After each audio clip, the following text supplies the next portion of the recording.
우리가 지난 시간부터 사도신경, 우리가 예배 때 여러분 찬송가나 성경책 딱 펴면 맨 그 표지에 붙어 있는, 안쪽에 붙어 있는 사도신경에 대해서 배웁니다.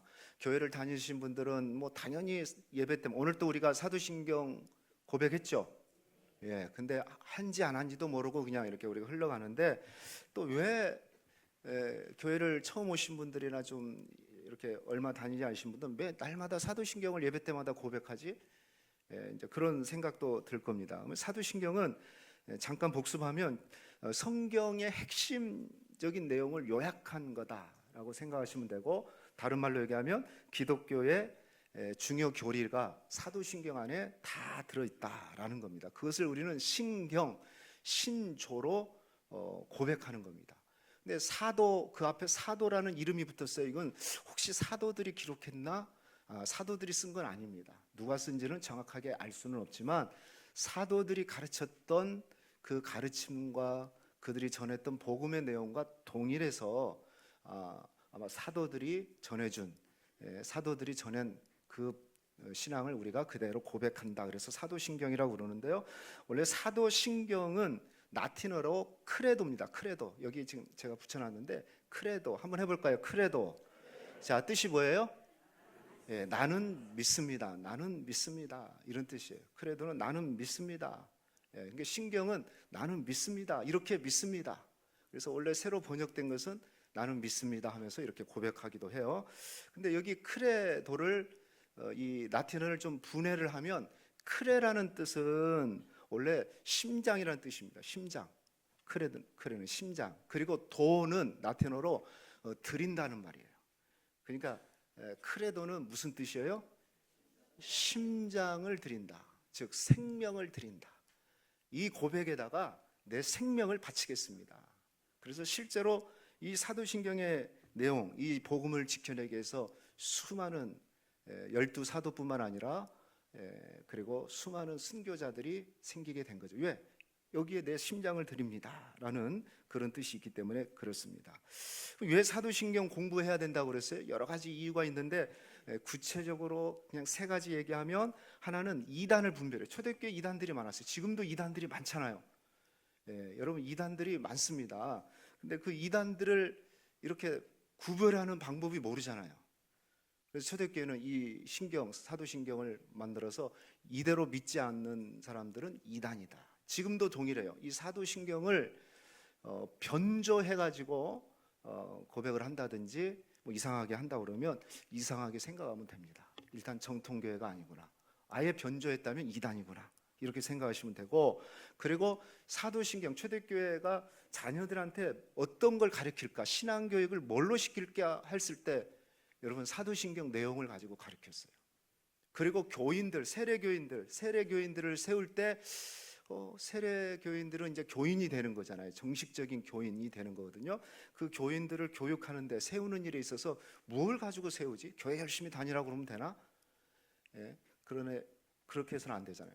이 사도신경 내용을 잘 가르쳐줘요. 그리고 지금도 우리가 세례 문답서라고 있잖아요. 세례 문답서 여기 있는데요. 우리가 세례 받으면 세례 학습 문답서라고 우리가 공부하는데, 이 내용도 뭐냐? 결국은 사도신경의 내용입니다. 이것을 문답, 묻고 답하는 식으로 만든 게 세례 문답이에요. 그러니까 이 전통이 그대로 우리한테 전해졌다는 거. 그리고 정말 중요한 거, 이것은 개인의 신앙 고백인 동시에 우리 공동체가 고백하는 거예요. 우리 공동체는 교회 전체가. 그러니까 이것은 뭡니까? 우리는 이런 신조로 하나 됐습니다. 그러니까 공동체의 하나됨을 함께 고백하는 거예요. 제가 지난주 그런 얘기했지만 조폭들도 신조가 있잖아요. 그러죠? 딱 그냥 신조.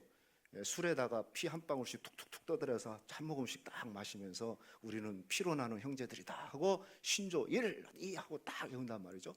그것에 의해서 생명을 거고 배신하면 죽는다. 뭐 이거 이 공동체성. 그러니까 우리가 개인의 고백인 동시에 이 예배 때마다 고백하는 것은 우리 교회가 이 신앙으로 마치 믿음의 띠가 되어져서 하나가 되어졌다라는 겁니다. 그러니 이건 너무너무 중요해요. 그래서 여러분 사도신경은 이렇게 속으로, 마음으로 고백하는 게 아니에요. 여러분 사랑이라는 것은 말 안 하면 잘 몰라요. 그렇잖아요. 마찬가지예요. 우리가 이 고백은 시인함으로, 시인의 마음으로 믿어 의에 이르고 입으로 시인하여 구원에 이르느니라. 여러분, 입으로 고백한다는 게 그렇게 중요해요. 여러분 혹시 못 외웠다면 저희 교회는 예배 시간에 보여주잖아요. 그죠? 예배 시간에 보여주면 그냥 눈 감고 아무 소리도 안 하는 것보다는 눈을 뜨고 읽으면서 고백하는 게 좋아요. 그리고 사도신경으로 신앙 고백하겠습니다 하는데 어떤 사람은 눈 감고 있는 사람, 다른 사람이 고백하는 걸 듣는 사람이 있어요. 그건 자신의 고백이 아닌 거죠. 시인해야 돼요. 시인. 이런 믿음은 시인하는 거예요. 따라합시다. 믿음은, 한번 크게 보세요. 믿음은 시인하는 거다. 나 이렇게 믿습니다. 나는 이런 믿음을 갖고 있습니다 라고 시인하는 거예요. 그럴 때 구원받는다고 얘기를 했어요. 그래서 여러분이 사도신경을 예배 때마다 공동체성, 우리의 공동체는 이 믿음 안에 세워져 있습니다. 이런 마음으로 고백하시면 되겠습니다. 총 12개의 문장으로 되어 있는데 축약하면 성부 하나님, 성자 하나님, 성자 하나님에 대한, 성령 하나님에 대한, 삼위일체 하나님에 대한 그런 고백이다라고 지난주에 말씀을 드렸습니다. 자, 오늘은 그래서 첫 번째, 우리 사도신경의 첫 번째 고백입니다. 성부 하나님은 하나거든요. 한 문장인데요. 한번 해볼까요? 시작. 전능하사 천지를 만드신 하나님 아버지를 내가 믿사오며, 믿습니다. 이렇게 완전 문장으로, 그죠? 전능하사 천지를 만드신 하나님 아버지를 내가 믿습니다. 이런 고백이죠. 여러분, 12문장에서 첫 번째 문장이라고 그랬어요. 그 12문장에 예수님에 관한 문장이 6가지가 있어서 가장 많은데, 뭐 예수님이 누구신가, 성령님을 믿습니다, 교회, 부활, 영생, 뭐 다양한 심판, 뭐 이런 것들이 쭉 기록되어 있는데, 왜 전능하신 하나님, 전능하사 천지를 만드신 창조주 하나님을 내가 믿습니다, 이것이 첫 번째 고백되어졌을까? 그만큼 중요한 거죠. 그만큼 중요한 거예요. 자, 그래서 이 고백에 담겨져 있는 우리가 진리를 3가지로 함께 나누는데요. 첫 번째는 어떤 고백이냐? 성부 하나님은 전능하신 하나님이시다. 한번 해볼까요? 시작. 성부 하나님은 전능하신 하나님이십니다. 하나님의 존재, 하나님이 누구시냐에 대한 질문이에요. 전능하다는 말은 말 그대로 모든 걸 할 수 있다는 뜻이죠. 한계가 없다는 거죠. 불가능이 없다는 겁니다. 성경은 창세기부터 요한계시록까지 하나님이 누구신가, 하나님이 무엇을 하셨는가, 여기에 초점을 맞춰서 기록된 책입니다. 그리고 특별히 하나님이 누구신가, 하나님의 어려운 말로 속성에 대해서 성경이 많이 기록되어 있고, 여기 세례문답, 여러분 여기 세례 받으신 분들은 다 아실 거예요. 여기 바로 펴니까 나오네요. 하나님은 몇 가지 특성을 가지고 계십니다. 그래가지고요, 스스로 계시고 변함이 없으시고 영원하시고 완전하시고 모든 걸 아시고 전지성, 모든 걸 할 수 있다, 전능성. 이건 무슨 속성이냐면 절대적인 속성, 하나님만 갖고 있는 속성이에요.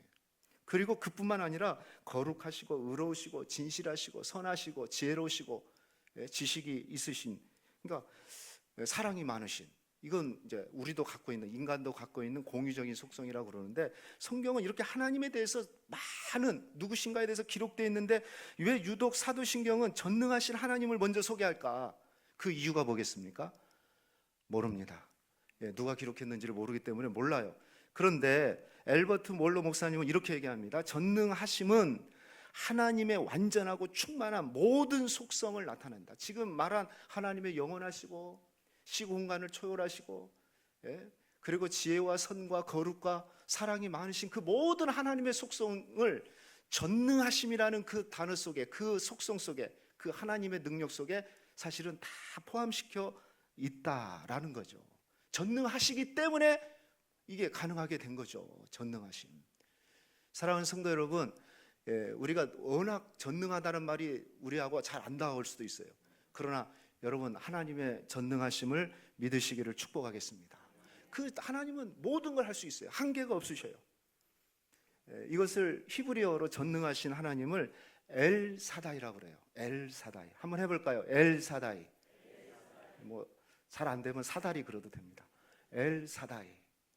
엘사다이. 전능하시는 찬양도 좋은 찬양 있잖아요. 엘사달 엘사달 아도나이 엘사다이, 뭐 그 아주 좋은 찬양이 있는데, 그 전능하신 하나님이란 뜻이에요. 근데 이 고백이, 이 전능하심, 엘사다이가 성경에 첫 번째로 등장하는 데가 어디냐? 창세기에 나오는데 아브라함의 얘기를 통해서 나와요. 여러분 아브라함 아시죠? 아브라함은 75세에 하나님의 부르심을 받아서 너 친척 본토 집을 떠나서 내가 지시할 땅으로 가라. 내가 너에게 아들을 주겠다라고 얘기를 해요. 75세에 부르셨어요. 그리고 아브라함은 순종하고 나왔어요. 예? 그런데 아들 주시겠다고 하나님이 계속 약속하셨는데 아니 시간이 지나도 아들을 안 주는 거예요. 전혀 말씀만 하시지, 예? 약속만 하시지, 예? 하나님이 아들을 안 줘요. 나이는 점점 75세가 됐으니까 10년이 지나도 전혀 소식이 없는 거예요. 그러니까 아브라함의 아내 사라가 화가 난 거예요. 아이 그거 하나님, 내 나이가 몇인데. 참고로 사라는 아브라함보다 10살 밑입니다. 예? 그래서 안 됩니다. 내 나이가 벌써 이제 80이 넘어서 90에 가까워지는데 어떻게 합니까? 그래서 종 하갈을 통해서 낳으세요 해가지고 하갈을, 그 젊은 하갈을 아브라함이 취해서 아들을 낳았어요. 그 이름이 누구라요? 이스마엘입니다. 창세기 16장 16절에 읽어볼까요? 시작. 하갈이 아브라함의 나이가 86세라. 그러니까 10년 이상 하나님은 계속 나타나면서 하늘 보여주면서 네 자손을 저 별과 같이, 모래 보여주면서 모래알 같이 번성하게 될 것이다. 네 씨를 통해서 아들 줄 것이다 했는데 10년 기다렸어요. 여러분 약속을 10년 기다렸으면 많이 기다린 거예요? 조금 기다린 거예요? 그렇죠. 많이 기다린 겁니다. 10년 동안 약속이 없으니까 아브라함이 하갈 참았다가 이제 도저히 안 되겠다 해서 하갈을 취해서 아들을 낳아서 이스마엘을 낳습니다. 그리고 이게 16장 맨 마지막 절인데 17장 1절 말씀을 한번 볼까요? 같이 한번 읽어봐요. 시작. 아브라함이 99세 때에 여호와께서 아브라함에게 나타나서 이르시되 나는, 여기서 나와요. 나는 전능한 하나님이라 너는 내 앞에서 완전히 행하라. 행하여 완전하라. 근데 그거보다 보세요. 먼저 16장과 17장의 시간적 간격이 몇 년이에요? 아까 몇 살 때 이스마엘 낳았다고 그랬어요? 86세고 지금 17장 1절에는 99세니까 셈하면 몇 년이에요? 13년 차이가 나네. 16장과 17장은 13년이에요. 그러니까 13년 동안 하나님이 아브라함에게 한 번도 나타나지는 않았어.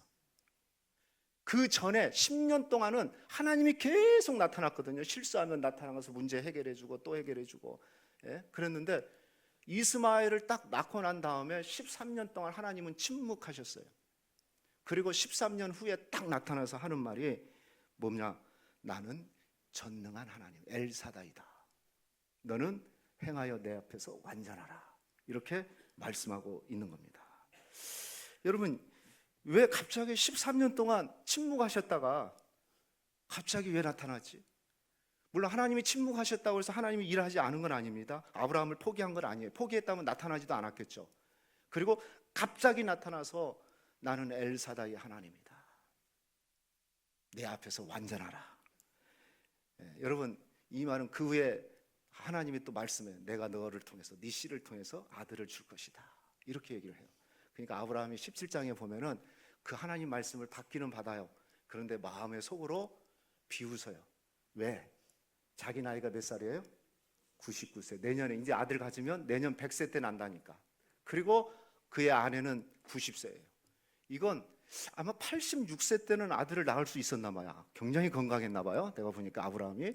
근데 아마 스스로 생각할 때도 100세가 되면 안 된다. 자기 몸의 모든 게 기능이 끊겼다. 그걸 알고 있었겠죠. 그러니까 아브라함이 비웃어요. 속으로 하나님 무슨 소리 하세요? 내 나이가 100세고 나는 그렇다고 해도 내 아내 사례가 90세입니다.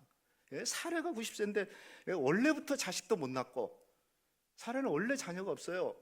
그런데 더구나 90세의 아들을 준다고요? 충분히 비웃을 만하죠. 그냥 이스마엘로 충분해요. 알 잘 크고 있는데 아들 뭐. 근데 하나님은 아니다. 그러면서 하는 말이에요. 나는 전능한 하나님이다. 여러분 무슨 얘기일까요? 하나님이 13년 동안 침묵을 하셨을까요? 아브라함이 나는 이제 불가능합니다 라고 고백할 때예요. 나는 이제 할 수 없습니다. 인간으로는 이제 할 수 없습니다. 그때 하나님은 엘사다의 하나님, 나는 전능한 하나님이다. 나는 무엇이든지 할 수 있다. 너는 내 앞에서 행하여 완전하라. 이 완전하라는 말은 뭐냐면, 이게 구약에 하나님께 제물을 드릴 때 쓰는 거예요. 하나님 앞에 제물 드릴 때 흠 있는 제물, 뭐 부러진 제물들은 상처 있는 것은 드릴 수가 없었어요. 완전하란 말은 그러라는 거죠. 즉 불신앙하지 마라. 내 앞에서 네가 어떻게 불신앙하냐. 내가 엘사다인데 네 생각에는 안 된다고 생각하지, 불가능하다고 생각하지. 네 나이 100세고 아내 나이가 90세니까 인간적으로, 또 신체적으로 모든 게 다 끊어졌지. 불가능하지. 오케이, 나는 그걸 기다린 거다. 나는 엘사다의 하나님이다. 하나님이 아들을 허락해 주신 줄로 믿습니다. 그때 하나님이 믿은 거 아닙니까? 아브라함이 하나님을 믿은 거. 야, 하나님은 정말 엘사다의 하나님이구나. 그래서 나중에 아들 바쳐 하니까 그때도 믿음으로 바쳐요. 왜? 불가능을 하셨던 하나님은 죽은 자를 살려냈다는 그 믿음이 아브라함에게 생겼던 거죠. 예레미야 32장 17절 말씀 보십시오. 주 여호와여, 주께서 큰 권능과 표심팔로 천지를 지으셨사오니 뭐라고 그랬어요? 주에게는 할 수 없는 일이 없으십니다. 얼마나 할 수 없는 일이, 얼마나 대단하시냐면 시편 147편 4절 말씀 보십시오. 시작. 그가 별들의 수요를 세시고 그것들을 다 이름대로 뭐 하신다. 기가 막힌 얘기 아닙니까? 하나님이 별들, 여러분 이 은하계 수천억 개의 별, 더 우주에 은하계가 또 수천억 개가 있는데 그 수많은 별들을 다 세시고 그 이름을 부르신대요. 나는 지구만 알고 있는데 하나님은 수천억 개의 별들을 다 하신대. 왜 그래요? 하나님은 전능하시기 때문에. 한계가 없으셔요. 다 할 수 있어요. 그래서 여러분, 우리가 사도신경을, 우리의 신앙, 내 심장을 드립니다 할 때 첫 번째 우리 입에서 탁 열리는 게 뭐냐? 엘사다의 하나님. 나는 하나님의 전능하심을 믿습니다. 할렐루야. 여러분이 문제가 생기고 어려움이 생기고 한계에 도달했을 때 우리가 고백할 수 있는 하나님, 찾을 수 있는 하나님이 누굽니까? 엘사다의 하나님. 하나님은 전능하십니다. 주님이 묻습니다. 사랑하는 딸아, 사랑하는 아들아, 내 능력, 내가 누군지 아느냐? 나는 전능한 하나님이다. 여러분, 오늘 우리의 입술에서 전능한 하나님이 고백되시고 실제로 믿어지시는 그런 은혜가 있기를 축복하겠습니다. 두 번째, 우리 성부 하나님은 또 어떤 분이냐? 성부 하나님은 창조주 하나님이십니다. 같이 해볼까요? 시작. 성부 하나님은 창조주 하나님이십니다. 다시 말해서 전능한 하나님은 누구시냐를 묻는다면, 두 번째는 하나님은 어떤 일을 하셨느냐? 바로 창조주 되신다. 창조하셨다. 만물, 천지를 창조하셨다. 우리 잘 알죠? 창세기 1장 1절입니다. 같이 읽어봅시다. 시작. 태초에 하나님이 천지를 창조하시니라. 성경 첫 번째 구절이에요. 첫 번째, 태초에 하나님이 천지를 창조하시. 성경을 여는 문이죠. 그죠? 첫 문장, 뭐든지 첫 글이 중요해요. 모든 책의 첫 줄이 중요하잖아요. 일반 책들도. 근데 성경도 마찬가지예요. 천지를, 태초에 하나님이 천지를 지으셨다. 여러분 아침에 신문을 딱 받으면은, 딱 보면은 읽기 전에 그 맨 위에 헤드라인 뉴스가 딱 눈에 띄는 거죠. 아, 오늘 가장 중요한 이슈가 이거구나. 그것처럼 성경에서 가장 큰 이슈가 뭐냐? 가장 큰 주제가 뭐냐? 헤드라인이 뭐냐? 바로 태초에 하나님이 천지를 창조하셨다는 거죠. 문득 생각나는데, 마귀가 갖고 있는 마귀경도 있어요. 마귀경의 첫 번째 구절이 뭔지 아세요? 정확한 문맥은 제가 생각이 안 나는데 이거예요. 천지의 주인이 마귀다, 나다, 그런 내용이에요. 태초에, 우리는 성경을 봅니다. 태초에 하나님이 천지를 창조하셨다. 아주 짧은 글이고 하지만 단호한 선언입니다. 이게 믿어져야 나머지 것이 믿어져요. 이게 안 믿어지면 나머지 것도 안 믿어지죠.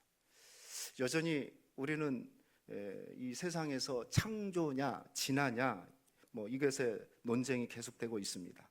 근데 뭐 가장 창조와 진화의 가장 큰 주제 중에 하나가 뭐냐면 설계냐, 이렇게 생각하시면 돼요. 설계냐 우연이냐.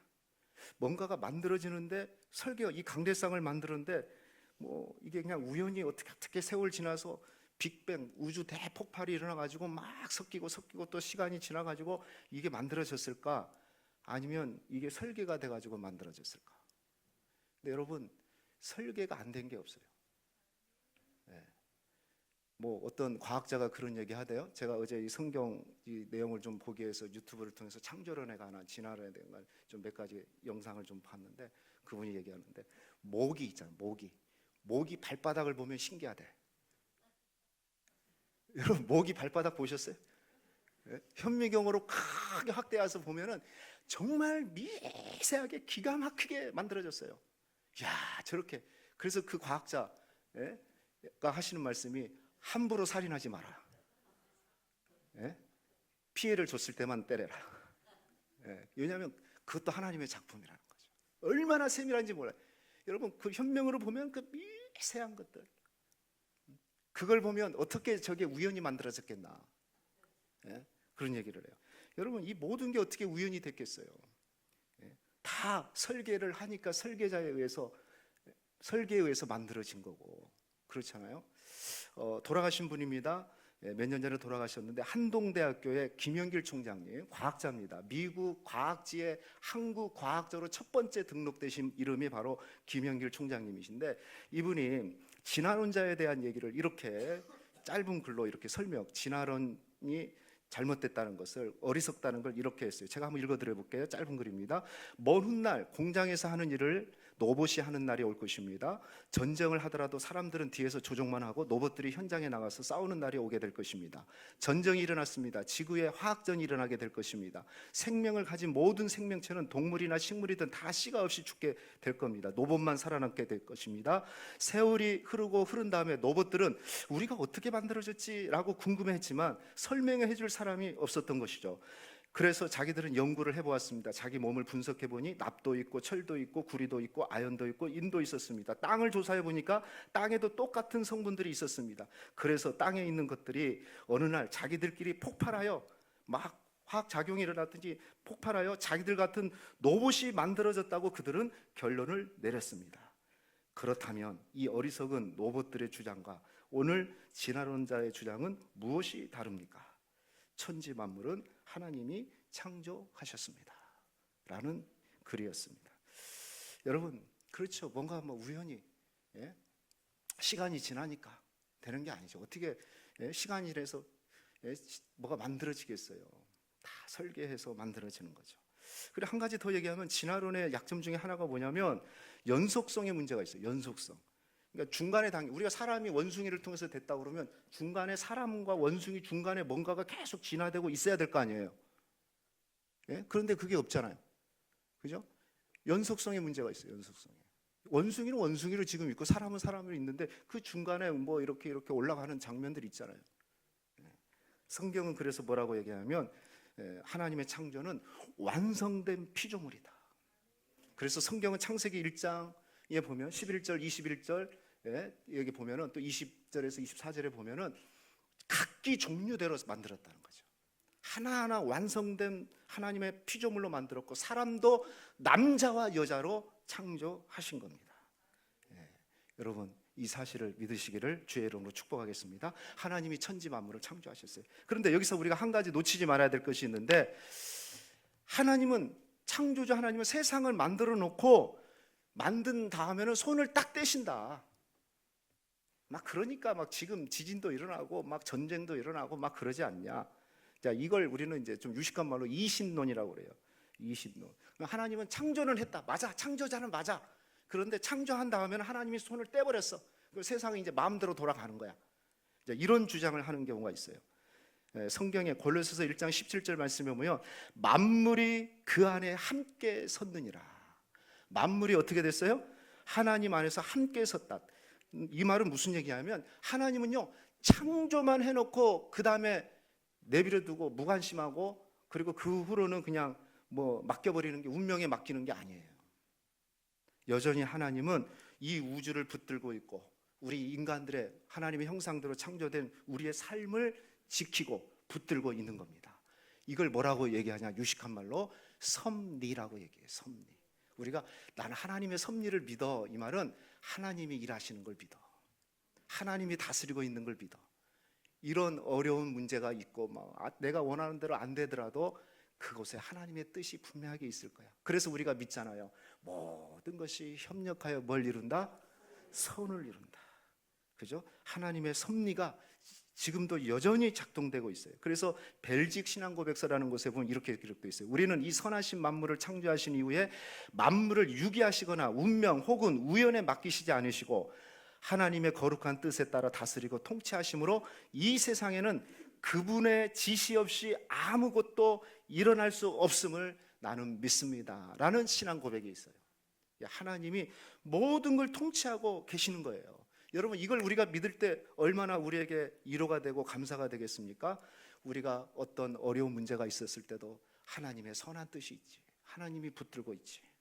형통할 때 감사하지만 또 장래에 우리가 알지 못하는 일들이 있어요. 지금 다 왜 나한테 이런 문제가, 이런 고난이 생겼을까 알지 못하는 일이 있어요. 그러나 하나님의, 내가 알지 못하는, 지금은 알지 못하지만 이후에 하나님께서 선을 이루실 그 하나님의, 지금 주님이 내가 모르는 놀라운 뜻을, 섭리를 가지고 있을 거야 라는 그런 믿음의 고백 속에서 우리가 살아간다면 큰 위로가 되고 힘이 되는 겁니다.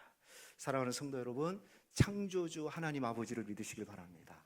그리고 그분이 이 우주뿐만 아니라 우리 인생 가운데, 우리 삶 가운데, 여러분 가정 가운데, 여러분 자녀들뿐만 아니라 우리가 어떤 상황에 있든지 하나님이 보고 계시고 다스리고 계시고 통치하고 계시고 하나님의 손은 여전히 일하고 계시고 우리를 붙들고 계신다는 것을 믿으시기를 주의 이름으로 축원합니다. 이분이 바로 창조주 하나님이십니다. 마지막 세 번째는 성부 하나님은, 한번 해봅시다. 시작. 성부 하나님은 아버지 하나님이십니다. 저는 이 세 번째가 가장 마음에 와닿아요. 왜냐하면 전능하시다는 건 너무 크잖아요. 창조주 믿지만은, 그렇죠? 좀 하나님만 할 수 있는 거잖아요. 그런데 그 하나님이 어떻대요? 우리의 아버지가 되신대요. 여러분, 전능하시고 창조주, 우주를 만드시고 우주를 통치하신 그분이 그냥 그분으로 끝나는 게 아니라 나의 아버지, 우리의 아버지가 되신대요. 고대 시대에는, 근동에는 종교를 얘기할 때 신을 얘기하면 친밀한 신으로 보지 않아요. 굉장히 초월적 존재로 인정을 해요. 인간하고는 다른 존재. 인간 앞에는 쫙 우월, 그래서 두렵고 경외하고 경외심이 있는 초월적 존재, 인간과 거리가 먼 존재로 생각했던 게 고대 신관이에요. 여러분, 그런데 우리 하나님은요, 분명 전능하시고 창조주라는 초월적인 존재이신 동시에 오늘 말씀은 뭐라고 하냐면 아버지라고 얘기해요. 아버지. 우리 안에 내재하시고 가까이 계신 분. 그래서 예수님도 성경에 보면 하나님을 아버지라고 그랬잖아. 아버지. 예수님도 하나님을 아버지라고 그랬어요. 하나님, 높이 계신 하나님이라고 얘기하지 않고 내 안에 계시는 아버지. 오늘 로마서 5장 8절 15절 보십시오. 너희는 다시 무서워하는 종의 영을 받지 아니하고 양자의 영을 받았으므로 우리가 어떻게 한다? 아빠, 아버지라 부를 수 있느니라. 하나님을 여러분 아빠, 아버지로 부를 수 있다는 것은 어마어마한 축복이에요. 우리가 하나님 아버지 이 부른다는 게 얼마나 큰 축복인지 몰라요. 할렐루야. 어떤 사람은 못 부르는 사람도 있더라고요. 하나님 아버지를 못 불러요. 그냥 거룩하신 하나님, 높은 하늘에 계신 하나님, 이건 잘 아는데 자기와 함께 하시는 하나님을 못 누려요. 여기 아빠, 자녀들을 둔 아빠들이 있을 건데 우리 자녀들이 아빠들한테 가끔 그럴 수 있잖아요. 엄마 아빠들한테 아빠 최고. 여러분 혹시 아빠들 그런 소리 들으세요? 저는 자주 듣습니다. 그냥 우리 아빠 최고. 이게 얼마나 좋은지 몰라요. 심지어는요, TV에 보면은 멋진 남자 배우가 나오면 아빠 닮은 사람 나왔네. 내가 뻥이요 그러지만은 뻥인지 알지만 이걸 알게, 이거 기분이 나쁘진 않아. 아주 좋아요. 딸 가진 자의 축복이에요. 딸 가진 자. 아들들은 못해요. 내가 보니까 아빠 최고, 와 아빠 닮은 배우 나오는데, 근데 진짜 딸들은 그렇게 막 그냥 시도 때도 없이 해요. 막 아빠 최고. 그냥 아들들은 못하는 게, 아들들 요즘에 이 자녀들, 우리 아들 장로님 계신 도 있는데 저 위에도 또 아들만 계신 분인데 아들 둘 데리고 아들 셋 데리고 하면은 인사를 그렇게 한대요. 삼가 조의를 표하겠습니다. 얼마나 불행하면. 옛날에는 딸들이 별로였잖아요. 우리나라도 여자들은, 성경에도 여자들은 술을 안 샜어요. 우리나라도 그런 때가 있었잖아요. 딸만 갖고 있으면 동창회 가면은, 동창회도 잘 안 가. 어쩔 수 없이 가면은 자식들 잘 있어 그러면은 말도 안 해요. 자식이 몇이요? 그러면 아들 있으면 아들 몇 있다고 그러는데 딸 있으면 못 쓸 것들 3명 있다고 그러고. 그런 시대가 있었는데 지금은 그렇지 않아요. 지금은 딸들이. 여러분, 그런 딸을 가진, 자녀를 가진 아빠의 특권도 있지만, 그러나 좋은 아빠를 가진 자녀의 특권은 더 크지 않겠습니까? 우리 하나님이 우리 아버지가 되신다. 이거는 어마어마한 특권 아닙니까? 최고의 인맥 아니겠습니까? 우리의 최고의 배경 아니에요. 야, 하나님이 내 아버지시다. 요한복음 1장 12절 말씀 보니까 영접하는 자 곧 그 이름을 믿는 자들에게는 하나님의 자녀가 되는 권세를 주셨다. 하나님의 자녀라는 신분뿐만 아니라 권세를 주셨어요. 권세. 특권을 주신 거예요. 그렇습니다. 우리는 하나님의 자녀된 특권이 있어요. 하나님이 내 아버지라는 거예요. 그래서 전능하심과 아버지 되심, 이 사도신경에서 전능하심과 아버지 되심이 둘이 함께 있다는 것은 대단한 믿음의 균형이고 우리에게는 큰 축복이에요. 이 부분에 대해서 어거스틴은 이렇게 얘기했어요. 하나님은 그의 능력에 있어서는 우리의 전능자이시고 그의 사랑에 있어서는 우리의 아버지시다. 능력에 있어서는 전능자이지만 그분의 사랑에 있어서는 우리의 아버지시다. 여러분 생각해 보세요. 하나님이 전능한 능력만 있고 사랑이 없는 분이라면 우리는 그 앞에서 늘 두렵고 떨리죠. 죄지면은 또 혼나겠구나. 반대로 사랑은 있지만은 능력이 없어요. 그러면 우리가 어떤 문제와 한계에 도달했을 때 하나님을 구할 수도 없는 그런 상태잖아요. 그런데 우리가 믿는 하나님은 전능하신 능력을 가지고 있을 뿐만 아니라 사랑의 아버지가 되시는 겁니다. 그래서 우리는 그분의 능력을 믿고 구할 수 있고 또 우리가 실수하고 넘어질 때 그분의 사랑 앞에 우리가 안길 수 있는 그런 특권이 우리에게 주어진 겁니다. 그리고 그분은 여전히 그 아버지라는 것은 우리의 필요를 아시고 때를 따라 돕는 하나님의 은혜로 날마다 채우시는 좋으신 분이라는 거죠. 좋으신 분, 좋으신 아버지, 아버지라는 거예요. 여러분 그 하나님을 믿으시길 축복하겠습니다. 그러므로 여러분 우리가 전능하신 하나님과 창조주 하나님과 사랑의 아버지를 믿는다면 이제 우리 삶 속에서 여러분 당당하게 살아가기를 축복합니다. 우리가 세상에서 좀 크고 성공해서가 아니라 나의 배경이 하나님 아버지이기 때문에 하나님이 우리 아버지시고 나는 하나님의 자녀이기 때문에 여러분 당당하게 그리고 기쁘게 우리 고백한 대로 밝게 사시기를 축복하겠습니다. 없는 것 때문에 막 눌리지 마시고 안 되는 것 때문에 눌리지 마시고 지금 있는 것으로 감사하면서 또 힘들면 전능하신 하나님을 찾으세요. 뭔가 낙심될 일이 있으면 또 사랑의 아버지를 부르시길 바랍니다. 오늘 전능하사 천지를 만드신 하나님 아버지를 내가 믿습니다라는 이 한 문장 속에 담긴 하나님의 3가지 보물. 하나님은 창조주 하나님이시고 전능하신 하나님이시고 창조주 하나님이시면서 그분이 나의 아버지 되심을 믿으시기를 축복하겠습니다. 내 힘으로 안 되는 일 앞에서 낙심하지 말고 전능하신 하나님을 부르시고 흔들리는 세상 속에서 흔들리지 말고 내 인생을 끝까지 붙들고 계시는 창조의 하나님, 섭리의 하나님을 붙드시길 바라고, 그리고 나는 왜 이렇게 혼자지? 왜 이렇게 외롭지? 왜 이렇게 답답하고 안 되지? 왜 이렇게 낙심되지? 그럴 때마다 찾아와 주시는 사랑의 아버지 하나님을 만남으로써 승리하는 저와 여러분 되시기를 주의 이름으로 축원하겠습니다.